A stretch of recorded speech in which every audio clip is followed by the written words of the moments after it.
मेरा जो last video था वो था उल्कियोरा साइफर के ऊपर, जहां पर मैंने उसकी हिस्ट्री एंड उसके पावर्स एंड एबिलिटीज को लेकर डिस्कस किया था।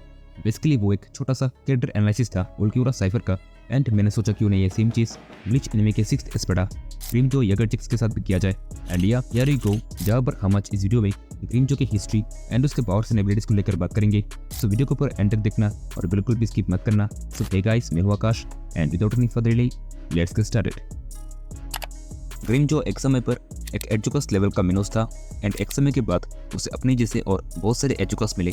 उनमें से एक ने ग्रीमजो को खाने की कोशिश किया था, लेकिन ग्रीमजो को खाने से पहले वो खुद ग्रीमजो का शिकार हो गया, एंड ग्रीमजो ने उसके सर का एक हिस्सा पूरी तरह से चबा डाला। ये देखने के बाद जो बाकी के एजुकस थे वो काफी ज्यादा इंप्रेस्ड हो गए थे, एंड उन सारे एजुकस ने ग्रीमजो को अपना लीडर बना लिया। अब ये जो बाकी के एजुकस थे उनका जो मेन एम था वो था एजुकस से वास्तुलोट में कन्वर्ट होना। अब इस कन्वर्शन के लिए उन्हें बहुत ज्यादा स्ट्रेंथ की जरूरत है and it a lot of hollows, लेकिन अराउंड 3000 होलोस को खाने के बाद भी उनका स्ट्रेंथ 1% भी नहीं बढ़ा। अब इससे एक चीज तो क्लियर हो गया कि ग्रीमजो के साथ जो ये एजुकस है उनका ट्रांसफॉर्मेशन वास्तुलोट में तो नहीं होने वाला। लेकिन ये तो बात हुआ ग्रीमजो के साथ के एजुकस की, बट अगर ग्रीमजो की बात करूं देन उसका ट्रांसफॉर्मेशन एज ए वास्तुलोट होना भी काफी मुश्किल था, क्योंकि अगर तुम्हें याद हो तो मैंने स्टार्टिंग में कहा था कि ग्रीमजो के ऊपर उसके साथ के एक एजुकस ने अटैक करने की कोशिश किया था, जिसके डिफेंड में ग्रीमजो ने उसके सर का एक हिस्सा खा लिया। अब क्योंकि वो एजुका तो वास्तुलोट नहीं बन सकता, एंड अब ग्रीमजो ने भी उसके शरीर का एक हिस्सा खा लिया है, so it's much more difficult for Grimmjow to became a Vasto Lorde. लेकिन यहाँ पर हमें थैंकफुल होना चाहिए लॉर्ड आइजन का, जिन्होंने ग्रीमजो को एजुकस से डायरेक्ट रंकर में ट्रांसफॉर्म करवा दिया। अब बात करते हैं ग्रीमजो की पावर्स एंड एबिलिटीज को लेकर। सो पावर्स में जो पहला आता है वो है ग्रीमजो का होलो फ्लैश, जो कि एक रेड कलर का होलो फ्लैश है, एंड ये इतना पावरफुल है कि ग्रीमजो इसका इस्तेमाल करके अपने से बड़े एस्पेडा जैसे कि उल्कियोरा साइफर के होलो फ्लैश को भी न्यूट्रलाइज कर सकता है। बट इसको इस्तेमाल करने के बाद ग्रीमजो का राइट हैंड बहुत ही बुरी तरह से जख्मी हो जाता है। इसके अलावा ग्रीमजो के पास एक और तरह का होलो फ्लैश है जिसे कहा जाता है रॉयल होलो फ्लैश, जो एक ब्लू कलर का होलो फ्लैश है, लेकिन ये इतना डिस्ट्रक्टिव है कि इसे इस्तेमाल करने के बाद इसका जो इम्पैक्ट है वो पूरा हुइकोमुंडो के अंदर पड़ता है, जिसकी वजह से ये इस्तेमाल करना कंप्लीटली बैन है।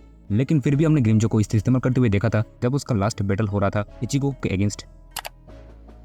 सो ग्रीमजो का जो ज़ेनपेक्टो है इसका नाम है पेंटिरा, एंड ग्रीमजो के ज़ेनपेक्टो का जो पहला स्टेज है उसका नाम है ग्राइंड। अपने ज़ेनपेक्टो के इस स्टेज को एक्टिवेट करने के बाद उसका जो अपीयरेंस है वो बहुत हद तक एक टाइगर या फिर एक पैंथर जैसा बन जाता है, एंड उसके हाथों में से भी वोल्वरिन जैसे शॉट्स निकल के आ जाते हैं।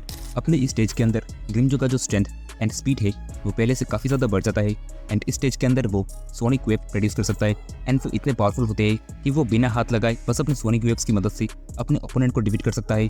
इसके अलावा उसे और एक पावर मिलता है जिसका नाम है गारा डीला पेंटिरा, जिसकी मदद से वो अपनी एल्बो से 5 बॉम्ब्स एक टाइम पर शूट कर सकता है, and this bombs are enough to destroy any place. इसके अलावा ग्रीमजो के पास एक और एबिलिटी है जिसका नाम है डिसुगारॉन। ये बेसिकली एक किस्म का क्लॉ अटैक है, जिसके अंदर ग्रीमजो के जो क्लॉस है वो काफ़ी ज़्यादा बड़े हो जाते हैं, and each class contain a high amount of रियाशी। एंड जब ग्रीमजो अपने इस एबिलिटी को इस्तेमाल करता है किसी भी बैटल के अंदर, तब ओपोनेंट का बच पाना लगभग नामुमकिन हो जाता है। सो ये था आज का वीडियो में कुछ बचे लगा देन वीडियो को एक लाइक कर देना और चैनल को भी सब्सक्राइब करके बेल आइकन को ऑन कर लो। मेरी मुलाकात होगी तुम लोगों से एक नई वीडियो में, तब तक के लिए take care and good bye.